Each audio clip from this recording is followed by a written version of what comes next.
Tiens, regarde, ça y est, c'est parti là. Ça y est, c'est parti. Ça y est.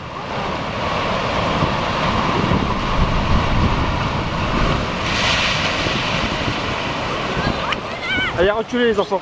À seulement 50 mètres de là, la Garonne continue sa décrue. En l'espace de 4 heures seulement, elle aura transformé le visage de la commune. Ce drone BFM TV, télécommandé depuis le sol, permet d'offrir une vue aérienne stupéfiante de la ville de Lourdes. Quand il prend de la hauteur, on se rend compte très vite de l'ampleur des inondations et du paysage de désolation.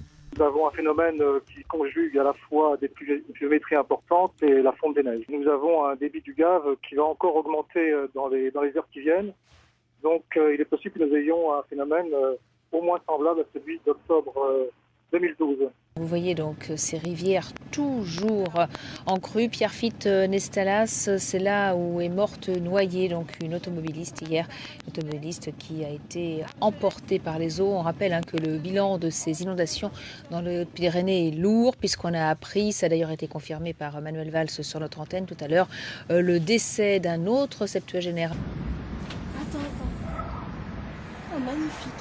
Zoom là. Oh, tu la crois, oh, regarde, elle bouge et tout. Oh, bah tiens, regarde.